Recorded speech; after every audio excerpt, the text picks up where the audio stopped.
Hola a todos, bienvenidos a este nuevo episodio de Voz en Laboro, el podcast. El día de hoy vamos a hablar acerca de la medida inspectiva de requerimiento a propósito de un pronunciamiento reciente de la Sala Plena de SUNAFIL, el número 010 del 2025. Nos acompaña Milagro Zamata y quien les habla, Kaori Mera. Para poder analizar un poco más respecto a la medida inspectiva de requerimiento, tomaremos como base el reciente pronunciamiento que mencioné hace un momento de SUNAFIL. Si nos puedes comentar un poco de qué trata este caso. Sí, lo que hizo SUNAFIL en este caso fue iniciar un proceso administrativo sancionador contra agroexportadora Sol del Olmosac por supuestas infracciones laborales relacionadas con el pago de gratificaciones, bonificaciones, CTS y remuneraciones vacacionales de los trabajadores. Con resolución de primera instancia, lo que hacen es sancionar a la empresa señalando una infracción muy grave a la labor inspectiva. La empresa impugna estas resoluciones alegando que ha habido vicios en el procedimiento. Principalmente lo que se habla es el tema de la motivación y el análisis adecuado de los hechos, esto lo que vulneró el derecho a la defensa de la empresa. Llega a recurso de revisión y en el recurso de revisión lo que hacen es declarar fundado en parte su recurso y se anuló parcialmente la resolución de subintendencia, la primera resolución, y se retrotrajo el procedimiento al momento de que se emite este acto viciado. Pero esta resolución lo que nos deja de precedente vinculante, lo que se debe tener en consideración es que primero, de una u otra forma, limita más o define de mejor manera lo que es la medida inspectiva de requerimiento, ya que en el punto 6.42 de esta resolución se señala y se define a la medida de requerimiento como una medida como un instrumento de carácter correctivo que busca garantizar la eficiencia de un ordenamiento jurídico. Más que todo, o sea, en palabras un poco más simples, le permite a la empresa subsanar algún error o alguna posible falta que haya podido advertir SUNAFIL antes de interponer algún tipo de sanción o multa. Claro, recordemos para eso en qué consiste, ¿no?, el procedimiento administrativo de SUNAFIL. Este proceso, o antes de iniciar, mejor dicho, el procedimiento como tal, lo que busca SUNAFIL es obtener información por parte de las empresas, ¿no?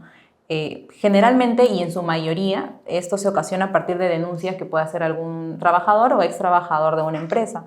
Lo que suele hacer una primera medida siempre es enviar un requerimiento de información vía casilla electrónica o puede ser también en físico, ¿no?, una notificación física a la empresa. ¿Qué ocurre si la empresa no contesta este requerimiento de información? En la parte inferior se señala que el apercibimiento es una infracción grave a la labor inspectiva. Muy grave, ¿no? ¿Por qué? Porque lo que se señala es que se está obstruyendo la labor del inspector en el ámbito de investigación, ¿no? En ese sentido, si después de, digamos, no contestar este requerimiento, o contestar de repente parcialmente, ¿no? Es decir, te requieren 5 cosas y solamente contestas 2 o 3. Puede surgir la medida inspectiva de requerimiento, que es lo que mencionas, para subsanar esos 2 puntos que, por ejemplo, no se entregó documentación en un primer momento, ¿no? En ese sentido, la medida inspectiva de requerimiento es una oportunidad que otorga SUNAFIL a las empresas para corregir los incumplimientos detectados, otorgándole un plazo para que subsane. Hay que tener en cuenta que también por la experiencia que tenemos, ¿no?, viendo estos procedimientos, los plazos son cortos, casi siempre son de 3 días, ¿no? Entonces siempre lo que recomendamos también nosotros es que ante un primer requerimiento, si no se cuenta con toda la información, se trate de recopilarla lo más pronto posible. Sí, o sea, es importante que desde el requerimiento de información, o sea, desde la primera vez que se le requiere esta información a la empresa, puedan tratar de recopilar toda la información y obtener o tener en cuenta esta medida inspectiva de requerimiento como un plazo adicional para poder terminar de salvarse de algún tipo de multa, ¿no? Como tú mencionas, el tema de obstruir la labor inspectiva es una multa considerada muy grave e insubsanable, entonces no hay forma posible, viable, de que se pueda evitar esa multa a futuro, ¿no? Claro. Bueno, también en esta resolución que estamos analizando se mencionan algunos criterios que toma en cuenta el inspector para, bueno, al momento de emitir o no una medida inspectiva de requerimiento. ¿En qué sentido es eso? Es que no es que siempre el inspector necesite emitir esta medida inspectiva de requerimiento. Esto solamente se va a dar en los casos que las infracciones sean subsanables, ¿no? Por ejemplo, pago de remuneraciones, quizás planillas. Una infracción que no es subsanable, por ejemplo, es el registro de control de asistencia. Entonces, si la materia fuera solo esa, por ejemplo, no hay obligación de emitir una medida inspectiva de requerimiento porque no es subsanable, ¿no? El objetivo de la medida inspectiva de requerimiento es justamente subsanar lo que no se presentó en un primer momento. Entonces, lo que señala SUNAFIL al respecto es que corresponde al inspector efectuar una evaluación razonable de la procedencia o no de la medida inspectiva de requerimiento. Es decir, que no en todos los casos, si no se cumple con el primer requerimiento, va a haber una medida inspectiva de requerimiento. Ahí hay que tener mucho cuidado porque pues al ser al final esto un acto que puede quedar a discreción del inspector, puede que de frente se emite el acta de infracción y con eso sí inicia el procedimiento sancionador, ¿no? Entonces, ¿qué es lo que evalúa el inspector para pues determinar la medida o no? En primer lugar, las circunstancias del caso y ponderar la proporcionalidad del mandato que se impuso, ¿no?, respecto al primer requerimiento. Y en segundo lugar, el comportamiento del sujeto inspeccionado para ver pues, si la empresa tiene la intención de cumplir con lo solicitado o si de repente no contesta nada, ¿no? Bien sabemos que puede haber distintos motivos por los cuales la empresa no presenta información, pero esto no es visto de esa manera por el inspector, sino que se ve como una falta de colaboración con la labor inspectiva. También para poder tener en cuenta algún criterio que debe tener el inspector mediante esta medida inspectiva de requerimiento, es importante que el inspector en esta medida establezca la gravedad y la conducta previa, o sea, las particularidades del caso y que esto esté fundamentado, que creo que es principalmente lo que enfatiza mucho esta resolución, el tema de la motivación. El inspector debe motivar primero, el hecho que está solicitando o por qué solicitando, como comenta. Puede ser el caso de que es un locador, no ha completado toda la información en la empresa y luego en una medida inspectiva de requerimiento el inspector solicita, por ejemplo, el tema del pago de beneficios sociales. Entonces él debe fundamentar por qué ahora está pidiendo el pago de beneficios sociales y no lo está tomando como locador, sino ahora está dando el trato de un trabajador. Claro, y es también otra diferencia u otra particularidad que tienen las medidas inspectivas de requerimiento, ¿no? En el caso de los requerimientos de información, solo piden información. Sin embargo, en una medida inspectiva de requerimiento, como lo mencionas, debe estar debidamente fundamentado, ¿no? Se realiza un análisis de los documentos que se pidieron en un primer momento, si se entregaron o no se entregaron, qué se entregó, por qué, como dices, ¿no? Si se determina un vínculo laboral, detallar por qué se determina que hay un vínculo laboral y, claro, en base a eso poder requerir los demás, la demás documentación respecto a pago de beneficios, por ejemplo, ¿no? Esto es muy importante, el tema de la motivación, porque si no, muchas veces se puede caer todo, como ha sucedido en este caso, porque no estaba bien motivado, ¿no? Es importante también que la empresa pueda conocer el motivo por el cual se le está solicitando, como ponemos el caso hipotético, ¿no?, boletas o pago de beneficios sociales a un locador, ¿no? Cuando ellos han podido acreditar que es locador. De repente no con todo. Por eso lo que tú mencionas, el tema de la proporcionalidad y la razonabilidad, importante para que no cumplir con todo, sí, pero tampoco es un trabajador, ¿no? Hay cosas que es imposible entregar si no lo tienen, ¿no? Claro.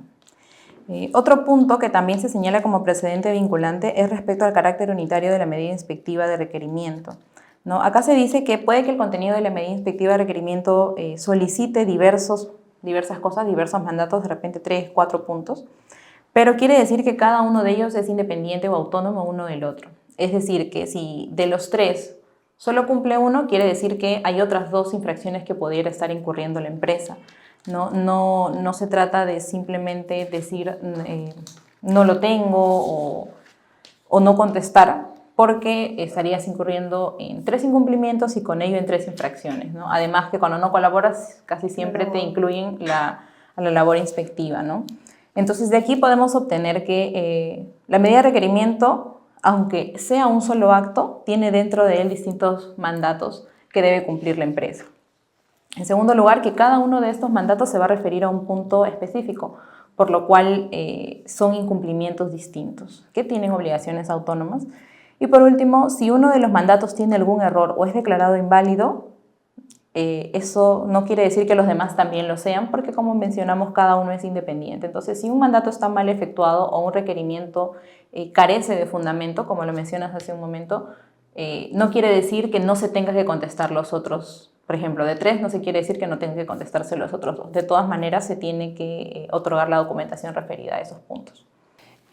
Otro de los precedentes que se marca aquí en esta resolución es de que si la empresa corrige la falta dentro del plazo, es decir, antes de que se emita el acta de infracción, no se le multa, sino que el inspector emite un informe y con esto lo que se busca reafirmar, o lo que Sunafil está buscando es mostrar su intención, su verdadera intención, no es que el trabajador obtenga de manera oportuna los beneficios o los derechos Lo que está reclamando. Que está reclamando, ¿no? No buscar simplemente sancionar por sancionar a una empresa e ir a perseguirla de manera ilimitada. Claro, finalmente, como lo mencionas, la finalidad es garantizar el cumplimiento de la normativa laboral. No puede ser tardío.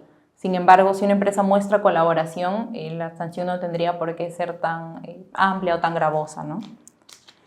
Hay diversos pronunciamientos de Sunafil respecto a este punto. De hecho, en diversas ocasiones Sunafil se ha pronunciado respecto a la intención de la empresa de subsanar las infracciones que pueda haber cometido, ¿no?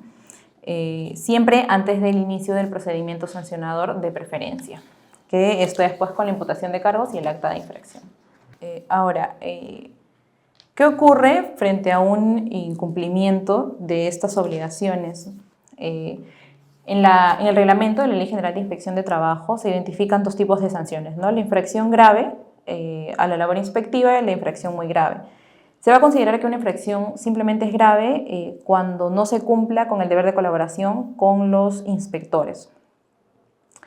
Esto puede implicar, por ejemplo, que se entregue documentación de manera tardía. Hay un pronunciamiento también de Sunafil en el cual se establece una diferenciación entre entregar la información de manera tardía o no entregarla nunca, ¿no? Entonces, si entregas de manera tardía, podrá ser tipificado como una infracción grave, que obviamente va a ser menor a una infracción muy grave, que es cuando no cumples con la medida de requerimiento. Son distintas las sanciones, se van a graduar de manera distinta, por cuanto siempre la recomendación va a ser... Claro, de repente no cumples dentro de los 5 o 10 días que te da Sunafil inicialmente, pero hay una opción para presentar documentación por mesa de partes, al correo del inspector, se da distintos medios para que puedan cumplir, ¿no? Finalmente, lo importante es demostrar esta colaboración con la labor inspectiva. Bueno, para poder ya cerrar el tema del episodio del día de hoy, yo creo que es importante que se tenga en cuenta que la medida inspectiva realmente es una herramienta preventiva que va a favorecer a la empresa para poder cumplir con algunos derechos que le adeuda al trabajador. Además, Sunafil con esto lo que está buscando es corregir más que sancionar, porque como bien lo decía, ¿no? Si es que todo se cumple o si la empresa realmente tiene ese ánimo de cumplirlo antes del acta de infracción, pues se va a evitar una multa y va a poder también apoyar y cumplir, que debió ser en su momento, ¿no? Pero que lo está haciendo ahora con el trabajador. Claro, como lo mencionas, ¿no? Es una última oportunidad, por así decirlo, antes de que se imponga como tal la sanción. Recordemos que estas son acciones previas que realiza Sunafil como parte sí de su investigación, pero no incurre ninguna sanción. Entonces, siempre y cuando la empresa pues colabore, presente la documentación, antes que se emite el acta de infracción, que sabemos que Sunafil tiene sus plazos y hay tiempo para presentar, pues incluso el procedimiento puede quedar ahí, ¿no? No llega un procedimiento sancionador del que muchas veces es un poco más difícil salir, ¿no? Entonces la recomendación siempre va a ser esa, poder guardar toda la documentación respecto a pagos, boletas, ¿no? Comunicaciones quizás, y pues ante un requerimiento de información, en caso no se cuente con todo, pues obtener la información lo más antes posible, para en caso que se notifique una medida inspectiva de requerimiento ya se cuente con todo y finalmente se cumpla, ¿no? Bien, eso sería todo por el episodio de hoy. Hemos querido un poco analizar esta última resolución porque cada pronunciamiento que emite Sunafil pues, tiene bastante importancia, ¿no? Y es útil para las empresas al momento de cualquier requerimiento. Entonces, ante cualquier duda o consulta, quedamos atentos a los comentarios. Hasta la próxima.